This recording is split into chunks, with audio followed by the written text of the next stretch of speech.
বিগত ৬ বছর ধরে স্কুলে না গিয়েও তৃণমূল নেত্রী তথা বাঁকুড়া জেলা পরিষদের কর্মাধ্যক্ষ সুজাতা মণ্ডল কিভাবে নিয়মিত বেতন পাচ্ছেন। রবিবার বিজেপির বিষ্ণুপুর সাংগঠনিক জেলা দপ্তরে এক সাংবাদিক সম্মেলনে এই প্রশ্ন তুললেন তার প্রাক্তন স্বামী তথা বিষ্ণুপুরের বিজেপি সাংসদ সৌমিত্র খা। একটি ফাইল দেখিয়ে এ বিষয়ে সমস্ত তথ্য তার কাছে আসে। দাবি করে তিনি রাজ্য শিক্ষা দপ্তরের দোষারোপ করার পাশাপাশি সমস্ত বিষয়টি জানিয়ে আদালতের শরণাপন্ন হবেন বলেও সৌমিত্র জানিয়েছেন। লজ্জা করে না? তার বোনের হাজবেন্ড যদি মারা যায়, তার নিজের মায়ের হাজবেন্ড যদি মারা যায়, তাহলে কি বলা হবে? এবার নারী জাতিকে বারবার করে অপমান করছেন, তাকে কি করে ব্যবস্থা করতে আমার জানা আছে। নোটিশ পাঠাচ্ছে না, বছর ধরে স্কুল যায় না।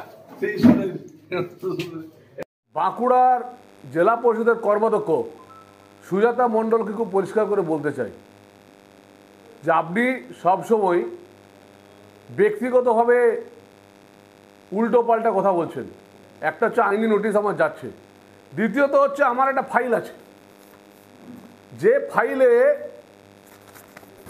আজকে 6 বছর ধরে উনি শ্যামবাজার এভি স্কুলে টিচার, শ্যামবাজার এভি স্কুলের টিচার একদিনের জন্য শ্যামবাজার এভি স্কুলে উনি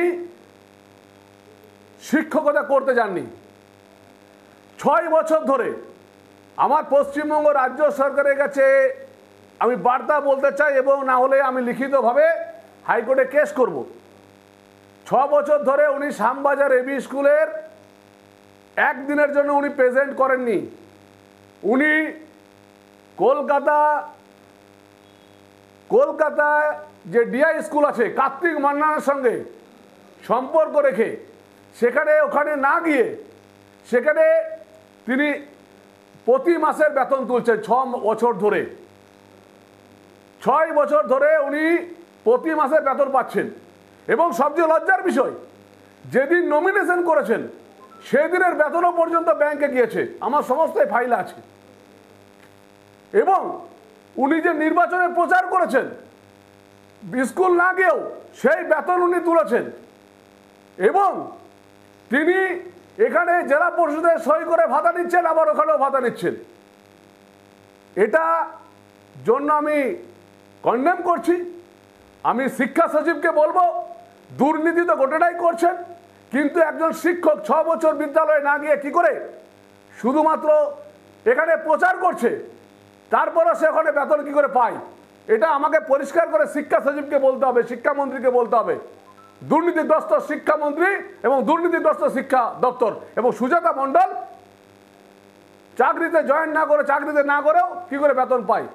তৃতীয়ত কথা, সুজাতা মণ্ডল অনেক বড় বড় কথা বলছেন। জেলা পরিষদ থেকে আমার কাছে, আমি প্রমাণ ছাড়া কথা বলি না, 70% কাটমানি নিচ্ছেন।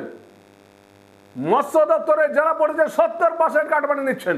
যারা তৃণমূল কংগ্রেসের নেতারা আছে তারাই আমাকে বলছেন যে 70% কাটমানি। চিন্তা করা যায়?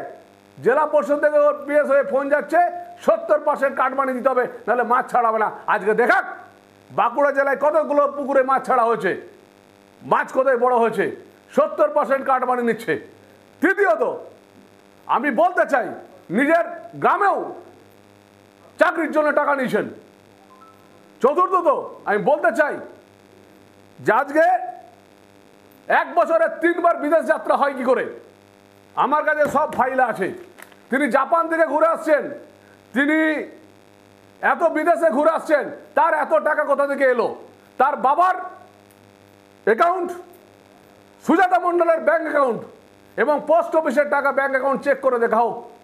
এই যে উদ্বৃত্ত টাকা জেলা পরিষদ থেকে এত টাকা এলো কি করে? আমি ইনকাম ট্যাক্স ডিপার্টমেন্টকে চিঠি দিচ্ছি।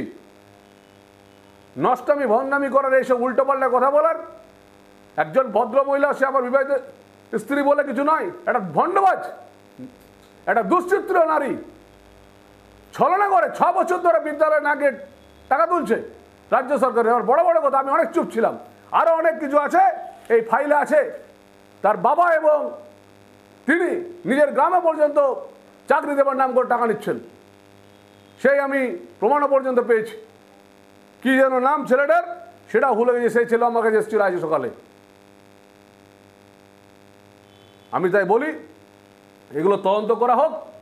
শিক্ষা সচিবরা তৃণমূলের নেতা হলেই তিনি বিদ্যালয়ে না গিয়ে বেতন পাবেন? শ্যামবাজারের স্কুলে যান না একদিনে পড়াতে, সেখানে বেতন পাচ্ছেন। তার তদন্ত করা হোক এবং আমি হাইকোর্টে বিষয়টা তুলছি এবং আমি আমার তরফ থেকে ইনকাম ট্যাক্স ডিপার্টমেন্টকেও চিঠি দিচ্ছি যে 3 বার, 1 বছরে 3 বার বিদেশ ভ্রমণ কী করে হয়। জাপানে গেলে অনেক টাকা লাগে, আমরা তো এমপি, আমরা তো অনেক স্যালারি পাই, আমাদের তো নিজস্ব বিজনেস আছে, কিন্তু তার কোথা থেকে কী আছে সেটা পরিষ্কারভাবে দেখা যাবে।